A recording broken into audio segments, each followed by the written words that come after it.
बड़ी प्रैक्टिस की, मैंने तख्ती लिखी, मैंने अलिफ बे पे 1 2 3 बुक्स पढ़ी इधर उधर ये वो। एक बुक मेरे पास ना बुक्स नहीं होती थी, मैंने बड़ी लोगों को एप्लीकेशन लिखी, नहीं मिली। एक मैं बुक सेंटर पे जाती थी तो उससे कहती थी, जिसका सुबह पेपर होता था, भाई फलां बुक देना, वो देता था, मैं उसको वहाँ पे खड़े होकर ना घंटा देख के ये चीज़ें माइंड में बिठा के, तो मैं कहती थी आपकी बुक मुझे नहीं पसंद, ले लो। शेशे नीला था थाशी था नीशी होनजिंग क्वांगलिंग जायचा दा जायचा। मैं आपको अपने घर में वेलकम करती हूँ। शेशे नीला टू टेक माई इंटरव्यू। आपने मेरा इंटरव्यू किया। वो वाकई ये था कि मैं गई पहली क्लास में तो मुझे एप्पल आईफोन का इतना नहीं पता होता था।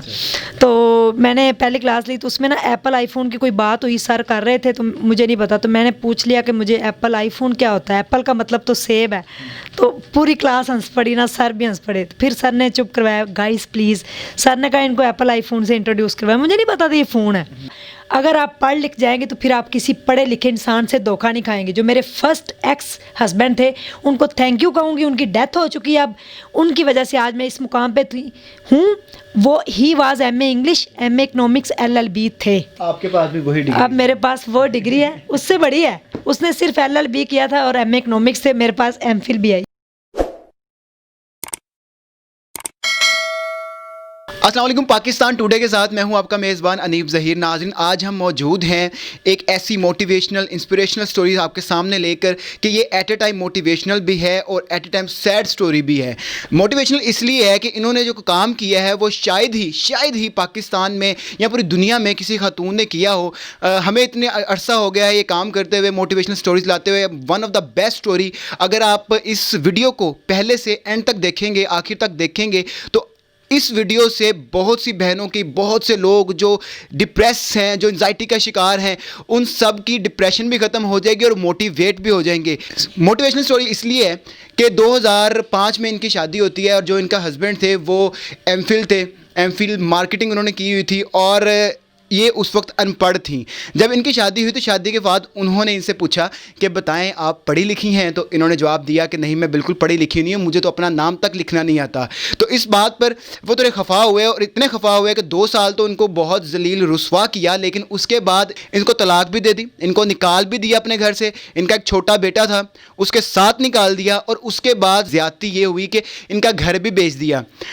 लेकिन इन्होंने उस चीज़ को अपने सर पे लिया और ऐसा लिया कि MPhil मार्केटिंग इन्होंने खुद कर ली 32 साल की उम्र में। इन्होंने मैट्रिक भी नहीं किया हुआ था। 2008 में मैट्रिक किया, उसके बाद इंटर किया, उसके बाद BCom किया, उसके बाद MBA मार्केटिंग किया और फिर MPhil किया। और पाकिस्तान की बहुत बड़ी यूनिवर्सिटी, निजी यूनिवर्सिटी जहाँ फ़ीस लाखों में है, वहाँ पे इन्होंने फ्री में MBA किया और MPhil किया और आज हमारे साथ ये मौजूद हैं। और मैंने आपको जैसे पहले बोला कि मोटिवेशनल भी है और सैड भी है। सैड इसलिए है कि इन्होंने मैट्रिक से लेकर MPhil का जो सफ़र गुजारा है वो बहुत दर्दनाक है, बहुत अजियतनाक है। और किस तरह से गुजारा आप सुनेंगे तो आप भी रो पड़ेंगे कि कोई भी इंसान इतना लंबा अरसा इतनी अजियत नहीं काट सकता जो इन्होंने काटी है। इन्होंने MBA किया है, MPhil किया है, इसके अलावा इनमें एक और टैलेंट भी है, ये चाइनीज़ लैंग्वेज भी बोलती हैं। अभी हम इनसे सलाम करेंगे और इस सलाम का जवाब और उसके बाद जो इनिशियल गुफ्तगू होगी वो चाइनीज़ में करेंगे हमारे साथ, अपना नाम चाइनीज़ में बताएंगी और बाकी देखते हैं क्या कहती हैं। अस्सलाम वालेकुम। वालेकुम सलाम, निन हाओ। मैम, आप मुझे ये बताएं कि आपने आपको जब तलाक होगी उसके बाद ये सारा इशू हो गया आपके साथ, तो उसके बाद आपकी सूरत हाल क्या थी? क्या आपके माइंड में चल रहा था? क्या मुश्किलात आपने फेस की? मुश्किल तो बहुत मुझे हुआ क्योंकि मेरी अम्मी अब्बू का घर बिक गया था शादी के बाद। मुझे अल्लाह ने एक बेटा दिया उनसे, तो बेटा मेरा 1 साल 3 माह का था। 28 फरवरी 2008 उसने मेरी अम्मी अब्बू का घर भी बेच दिया, हमें भी सबको उनके साथ ही बेच दिया और हमें सड़क पे बिठा के लोगों से पैसा लेके भाग गया। आपको बेच दिया, ये क्या कहानी है? यानी कि मुझे भी उन्होंने अपने पैसों के चक्कर में मुझे भी किसी के हवाले कर दिया। अच्छा। लेकिन वो लोग बहुत अच्छे थे, उन्होंने, बस मैं उसके ऊपर ज़्यादा बात नहीं करूँगी क्योंकि लोग बहुत अच्छे थे। उन्होंने मुझे मेरे घर तक पहुंचा दिया मेरे बेटे के साथ। और जब मैं घर पहुंची तो बहुत ज़्यादा लोग मेरे घर के आगे जमा हुए थे। जब आए तो लोगों ने हमारा सामान उठा लिया। उसने कहा ये, उसने एक बड़ा घर हमें ले दिया। मेरे अम्मी अब्बू का घर बेच के जहाँ शादी करके मुझे ले गया था वो घर भी वो रेंट पे था, वो बेच के सारा उसने एक नया घर ले लिया, वो रेंट पे था। उसका रेंट पता नहीं 30,000 तक 35,000 था, बहुत बड़ा घर था। तो उसके बाद उसका मालम मकान आया, उसने आगे सामान बाहर फेंक दिया, सामान लोग उठा के ले गए। 3 दिन हमने एक पार्क के अंदर काटे। मेरी पूरी फैमिली ने मेरे साथ, मेरे छोटे छोटे बहन भाई थे, मेरी अम्मी अब्बू थे, मेरी फर्स्ट मैरिड हुई थी मैं, यानी कि मैरिड मेरी शादी हुई थी, मैं ही सबसे बड़ी थी घर में। उसके बाद फिर मैंने जब ये देखा कि अब मेरा घर टूट चुका है, वो जा चुका है यहाँ से हमें छोड़कर, फरार हो गया पैसा लेके बहुत ज़्यादा लोगों का, और हमारा घर बेच के मेरा जेवर, अम्मी का जेवर, सब कुछ हमें रोड पे बिठा के, अब क्या करना चाहिए, नेक्स्ट स्टेप क्या है, पढ़ी लिखी मैं हूँ नहीं, जॉब अच्छा, कहीं है जब आपको निकाल दिया गया, अब वो चला गया, छोड़ के चला गया, आपके घर वालों का, आपके भाइयों का, आपके वालिदैन का आपके साथ क्या सलूक था? वो टूट चुके थे, उन्होंने तो कुछ नहीं कहा, रो रहे थे हम सब। 1 साल तो हमें अपने आप को संभालने में लगा, 1 साल मैं रोते रही हूँ 2008 में। उसके बाद फिर पेरेंट्स भी आपके ख़िलाफ़ हो जाते हैं, क्योंकि जब लड़की की शादी होती है तो फिर वो कहते हैं असली घर उसका वही है जो उसके साथ। अब मेरे साथ ट्रेजेडी हुई थी तो मेरी वजह से उनका घर भी टूट गया, उनका घर बिक गया था, टूटा नहीं था, मेरा घर तो टूटा था, उनका घर बिक गया था। उसके बाद फिर मैंने अपने आप को संभाला। मुझे लोगों ने कहा कि आप मैट्रिक कर लें, थोड़ा बहुत मैं पढ़ी लिखी थी, गांव में हम स्कूल जाते थे, लेकिन इतना नहीं था कि वो बंदा आगे प्रैक्टिकल हो पाए। और प्रैक्टिकल लाइफ में आपको पता कितनी मुश्किल होती है वो लाइफ, प्रैक्टिकल लाइफ से वापस स्टूडेंट लाइफ में आना, it's very difficult. I was very sad, मेरा घर टूट चुका था, सब कुछ, लेकिन फिर मैंने अपने आप को संभाला। अच्छा, उसने आपको भी छोड़ दिया, आपको बेच भी दिया, और उसके बाद पैसा भी लेके भाग गया? पैसा भी लेके लोगों का भाग गया। तकरीबन 2008 में उस वक़्त वो 25 से 30 लाख रुपया लेके गया था, जो हमें पता था, बाकी लोग बाद में वो कितना था वो वी डोंट नो, हम नहीं जानते। उस चीज़ का आपके ऊपर कितना इम्पैक्ट पड़ा? बहुत ज़्यादा, मैं तो टूट गई थी कि अब करूँ क्या। फिर खैर मैंने अपने आप को संभाला, अपनी पूरी फैमिली को संभाला। हालांकि उस वक़्त मुझे किसी कंधे की ज़रूरत थी, मुझे सपोर्ट की ज़रूरत थी, लेकिन किसी ने मुझे सपोर्ट नहीं किया। मैंने खुद अपने आप को मोटिवेट किया, अपने अंदर हिम्मत पैदा की, हौसला, और अल्लाह से दुआ की, और अल्लाह ताला की रहमत हुई। फिर जब अल्लाह का रहम होता है तो फिर सारी बातें खुद ब खुद रास्ते अल्लाह निकाल देता है। फिर मेरे लिए रास्ता निकला, मैंने मैट्रिक किया डायरेक्ट। उसके बाद फिर मैंने रास्ता निकला, अल्लाह ने निकाला, मुझे एक छोटी सी जॉब मिल गई और मैंने इंटर किया। फिर उसके बाद मैंने मैट्रिक आपने कैसे किया? मींस कि मैंने बड़ी प्रैक्टिस की, मैंने तख्ती लिखी, मैंने अलिफ बे पे 1 2 3 बुक्स पढ़ी, इधर उधर ये वो। एक बुक मेरे पास ना बुक्स नहीं होती थी, मैंने बड़ी लोगों को एप्लीकेशन लिखी, नहीं मिली।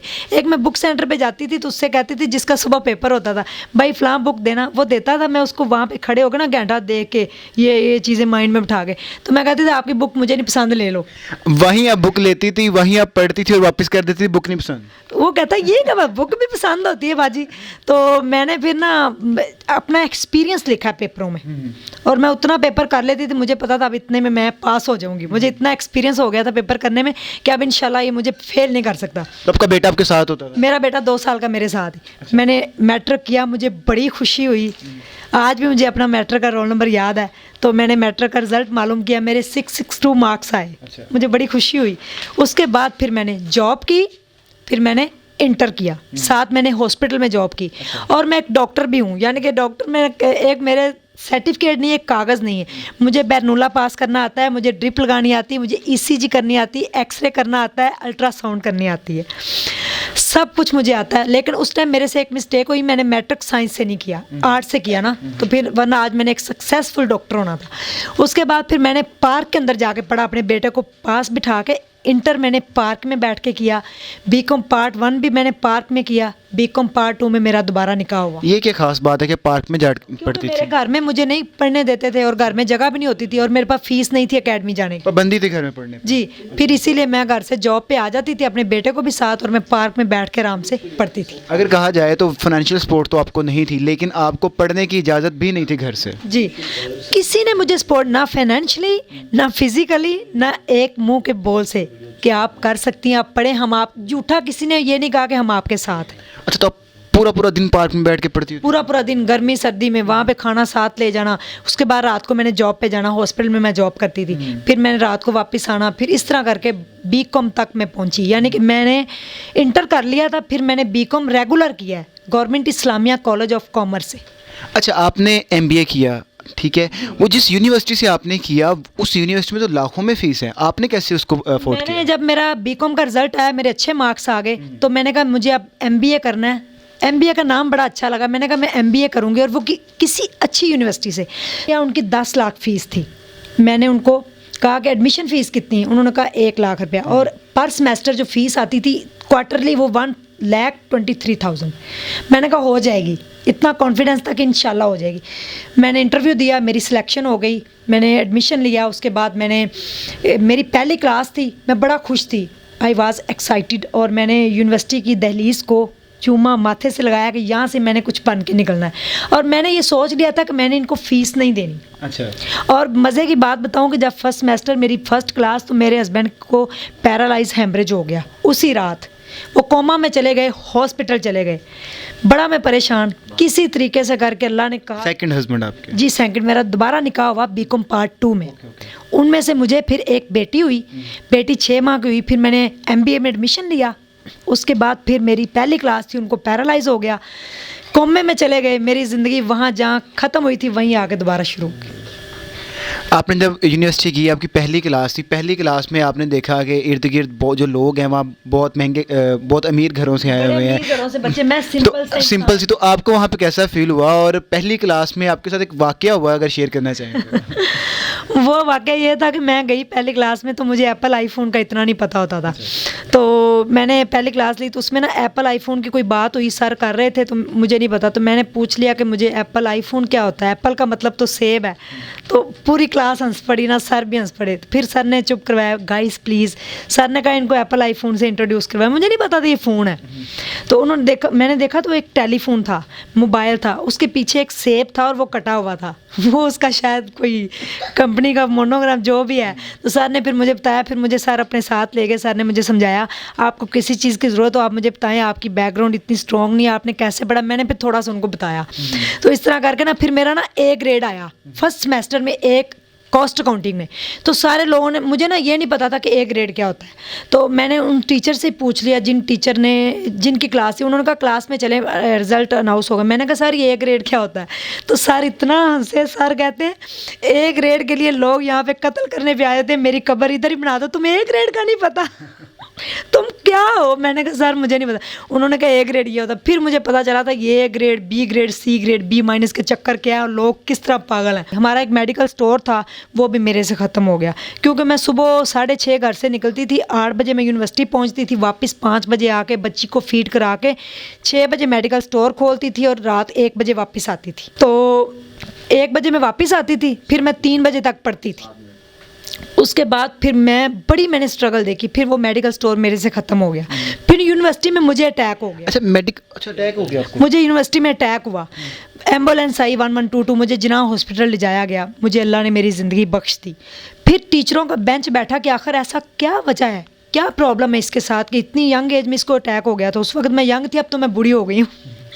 तो उसके बाद ना फिर उन्होंने, जनाब अली, पता ये चला कि ये टेंशन होती है, जब एक लंबा अरसा आप टेंशन में गुजारते हैं ना, फिर इन्फ्लीटिया का अटैक आ जाता है किसी को भी। मैंने भूख काटी, मेरे पास खाने के पैसे नहीं होते थे, पैदल मैं चलती थी, फ़ीस के पैसे नहीं होते थे। फिर मुझे कर्जा हसना यूनिवर्सिटी ने दिया, वो मैंने आहिस्ता आहिस्ता करके उतारा। उसके बाद मैंने उनकी फ़ीस दी। फिर मैंने वहाँ से MBA किया, माशाल्लाह। BBS किया पहले मैंने वहाँ से 1 डिग्री, फिर मैंने उसके बाद 1.5 का MBA, BCom के बाद 3.5 वाला मैंने MBA किया ना, 2 इयर्स का BBS और फिर 1.5 का MBA। उसके बाद फिर मैंने MPhil भी, वो ये इक्वल टू MPhil है, तो MPhil मेरा कंप्लीट हो गया। जब मैं MBA के लास्ट सेमेस्टर में थी, यूनिवर्सिटी में मेरा बड़ा नाम हो गया, शाइनिंग स्टार में बन गई, तो मेरे टीचरों ने बड़ा अप्रिशिएट किया। फिर हमें कर्जा हसना दिया, अपने मेडिकल स्टोर को दोबारा चलाएं। फिर मैंने और मेरे हस्बैंड ने मिलकर दोबारा मेडिकल स्टोर को चलाया। पहले हमने 500 रुपये की पेनाडोल रखी और वो 8 लाख तक गया। फिर हमने 40,000 की मेडिसिन रखी और 13-14 लाख की आज इन्वेस्टमेंट है। 40,000 से अपना कारोबार आपने स्टार्ट किया मेडिकल स्टोर का, और आज 14 लाख की इन्वेस्टमेंट है। शुक्र अल्लाह का, 4.5 साल में, माशाल्लाह। अच्छा, आपने 24 साल की उम्र में आपने बताया शादी होगी, 22-24 साल की उम्र में, और आपने जब MBA कंप्लीट किया आपकी 32 या 33 साल उम्र थी। 36 साल की हो चुकी हूँ।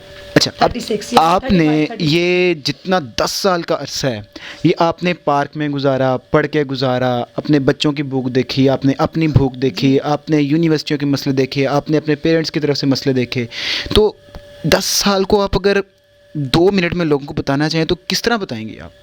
सिर्फ मैं इतना ही कहूँगी कि समझ लें, आगे खाई है, पीछे आपके आग है, बीच में एक रास्ता है, वो है स्टडी। पढ़ के आपने निकल जाना है, बीच में से आपने निकलना है। आगे खाई पीछे आ गए, दरमियान में एक एजुकेशन है जिसको आप पढ़ के, अगर आप नहीं भी पढ़ी लिखी, औरतों को लाजमी पढ़ना चाहिए, बेटियों को लाजमी पढ़ना चाहिए, अगर नहीं भी पढ़ी लिखी, इस खाई और इस आग को मद्देनज़र रखते हुए आपने डू एंड डाई वाला सिचुएशन है, तो आपने बीच में से कोई रास्ता निकालना है। वो बेस्ट रास्ता ये है कि अगर आप सुबह से शाम तक लोगों के बर्तन धोएंगे तो आपको ज़लील ख्वार भी किया जाएगा, मुआशरे में आपका कोई नाम भी नहीं होगा। अगर आप पढ़ लिख जाएंगे तो फिर आप किसी पढ़े लिखे इंसान से धोखा नहीं खाएंगे। जो मेरे फर्स्ट एक्स हस्बैंड थे उनको थैंक यू कहूँगी, उनकी डेथ हो चुकी है अब, उनकी वजह से आज मैं इस मुकाम पे हूँ। वो he was MA English, MA economics LLB थे। इतने बड़े चीटर थे कि कोई भी मासूम लड़की उनके पढ़ी लिखी भी होती तो वो उनके हाथों पागल बन सकती थी। आपके पास भी वही डिग्री? अब मेरे पास वो डिग्री है, उससे बड़ी है। उसने सिर्फ LLB किया था और MA इकनॉमिक्स से, मेरे पास MPhil भी है। ये मेरी डिग्री है, ये देखें जनाब, UMT से, university of management and technology. ये आप अपने आप को फ्यूचर में कहाँ देखती हैं? मेरे ख्याल में फ्यूचर हमारी डेथ है और मैं उससे बिल्कुल नहीं डरती। एक दिन हमने चले जाना है, लेकिन अब मैंने एक और बिज़नेस स्टार्ट करना है पुअर्स फैमिलीज़ के लिए। अपनी मैंने जो ज़िंदगी है वो वक्फ कर दी है उन वुमेन के लिए, उस उज़्मा के लिए जो कहीं इंतज़ार कर रही है कि कोई हो, कोई तो हो। एक उज़्मा ने 10 साल अपने, 12 साल, 13 साल अपने, मैंने 36 साल, 36 साल, 10 साल बचपन के निकाल दे, मैं नहीं पता होता। 26 साल मैंने दर्द में गुजारे। मैं नहीं चाहती कोई और उज़्मा दर्द में गुजारे। मैंने किसी का इंतज़ार नहीं किया। मैं ये कहती होती थी कोई तो हो, कोई नहीं था। अच्छा, आपको चाइनीज़ भी आती है? अब अपने चाइनीज़ में बोलना है। मेरे चैनल को लाइक करें, सब्सक्राइब करें और शेयर करें। ओके। निन हाओ व्यूवर्स, निन हाओ माँ। निन हाओ माँ का मतलब मैं उर्दू में साथ साथ बता दूँ कि फिर वो कहेंगे ये इसका क्या। निन हाओ माँ का मतलब है आप कैसे हैं, ठीक है। था शेशे नीला, आप लोगों का बहुत बहुत शुक्रिया। प्लीज़ मेशी माँ स्ट्रॉन्ग उज़्मा को सब्सक्राइब करें। स्ट्रॉन्ग उज़्मा मेरे चैनल का नाम है। प्लीज़ स्ट्रॉन्ग उज़्मा को सब्सक्राइब कर दें, लाइक कर दें और वीडियो को आगे शेयर कर दें ताकि कोई और उज़्मा MBA कर सके। था शेशे नीला, थाशी नीशी हुनयिंग क्वांगलिंग जायचिया दा जायचिया। मैं आपको अपने घर में वेलकम करती हूँ। था शेशे नीला टू टेक माई इंटरव्यू। आपने मेरा इंटरव्यू किया, बहुत शुक्रिया आप लोगों का। अल्लाह हाफिज़। और इनके चैनल को भी ज़रूर सपोर्ट करें। माशाल्लाह आप लोगों को पाकिस्तान का टैलेंट, सक्सेस स्टोरी जो भी यानी कि इशू होता है उसको आपके सामने लाते हैं, तो प्लीज़ ऐसे लोगों को मेरे ख्याल में सपोर्ट करना चाहिए। जी, तो आपने उज़्मा की स्टोरी सुनी, किस तरह इन्होंने अपनी ज़िंदगी के 36 साल मुश्किल में गुजारे, लेकिन आज ये एक एजुकेटेड वुमेन है और ये चाहती हैं कि अगर इस उज़्मा ने इतने साल मुश्किल में गुजारे हैं, कोई और उज़्मा ऐसे ना गुजारे। और अब इन्होंने अब काम स्टार्ट किया हुआ है यूट्यूब पे, जिसमें ये लोगों को लेक्चर्स देती हैं, वुमेन्स को लेक्चर देती हैं, उनको बताती हैं कि किस तरह से अपनी ज़िंदगी के जो ये मुश्किलात हैं उनको ओवरकम करके आप एक सक्सेसफुल लेडी बन सकती हैं। कुछ कहना चाह रही हैं आप? चिंतियन वो खोयला, चिंतियन today I am very happy वो खोयला जाओशंग हाओ यो ईगा त्यान आओ वो अर्ज चिदाओ वो अर्ज दा। सुबह मुझे यानी कि एक कॉल आई थी इनकी तरफ से, वो मेरे बेटे ने की थी, मेरे बेटे ने सुनी थी और उन्होंने मुझे बताया था कि इंटरव्यू के लिए आ रहे हैं। तो मैं आपसे ये कहूँगी कि प्लीज़ ज़ुईचा अपना ख्याल रखें। Thank you so much. Thank you so much. मुझे दीजिए इजाज़त। अल्लाह हाफिज़।